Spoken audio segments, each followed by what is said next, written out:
And so that is the best question ever to eliminate someone who might look good on paper, who's a finalist, but has too much ego and thinks that they want to be perfect for you. So Han, we've got a couple of blog posts going on. We've got resume tips, we're going on interview tips, and now we're moving on to evaluating candidates. So in this scenario, let's say we've got 3 or 4 candidates that are making the final go around, and you need to distinguish because everybody who's made it this far is definitely qualified. How would you differentiate between these people and the final step? Yeah, so as you know, David, before I launched Humantelligence, I was a professional executive search consultant, or what they call headhunter recruiter for the highest level of executives.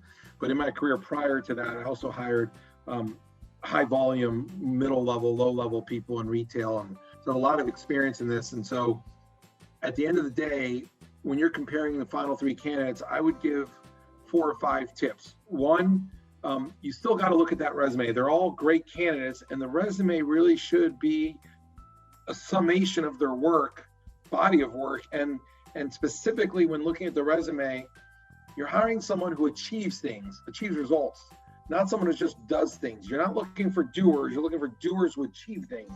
And so look at those bullet points and just clearly look at the bullet points and say, what did they do and what did it achieve? Because that's the kind of person and quantify their impact, and you're going to want that person on your team. That's the most important thing that you should go back to, even with your 3 finalists.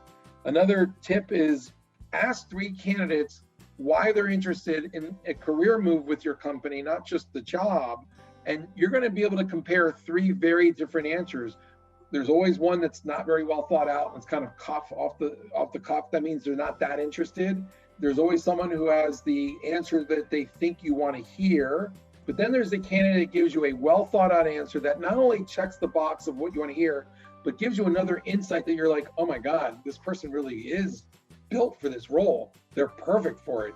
And it's that aha, like, wow, they really are. You'll hear it in the vibration of the answers to that same question across 3. Another tip, a third tip would be to ask them, what would they do in the role, either strategically or tactically, for the first 100 days? Right? Compare their answers. You might not even know what a NASA rocket scientist does and could be put in a situation to interview them. You ask 3 rocket scientists the same question, what would you do the first 100 days? And you might not even know what a rocket scientist does, but you'll know who the best candidate is in comparing the 3. So that's a great question to see who's the best qualified candidate. Tip number 3 is ask the following question and you'll get your answer on who's ego driven and who thinks of the world as perfection as well as themselves, and therefore who you should eliminate. How are you misperceived when you start working with a group of people? And the second part to the question, why is that? What is it about you that makes people misperceive you that way? There is no right or wrong answer. It's not good or bad. A person who's too worried about how they look and their own self-perception is going to get confused and come out with answers like, oh, I'm not misperceived, I'm really transparent, which is impossible. Nobody knows someone's behaviors, motivators, and work styles for 6 to 8 weeks while working with them. So yes, we are all misperceived. And someone with good self-awareness who has low ego, who's humble, by the time they're 30, knows how others perceive them and knows, and it's unique for everyone. I've been asking that question for 20 years. Everyone has a different answer. And so that is the best question ever to eliminate someone who might look good on paper, who's a finalist, but has too much ego and thinks that they want to be perfect for you. And the last tip, the 5th tip on how to evaluate your last 3 candidates. When it comes to intuition, use it when you're rejecting someone and saying something doesn't feel right. Even without data, if your intuition says, this smells bad, something's wrong, I just don't feel right with this person, sign them off. They're not going to be the right fit, and you're going to be kicking yourself 3 months later. However, do not use intuition to hire someone and say they're the one. That usually gets people into deep water because it's not your intuition. You're just going with the person you like the most. So don't use your intuition for who you think is right. Use your intuition for who you think is wrong. Those are my 5 tips on evaluating those last final 3 candidates. Great. I love those tips, and I want to ask you a follow-up on it. So number 4, talk about how people are misperceived. I think that's a great question. I've never really heard it before. I think it's a great way to kind of see how self-aware people are, how high their emotional intelligence is. So Juan, how are you misperceived by others when you first start working with them?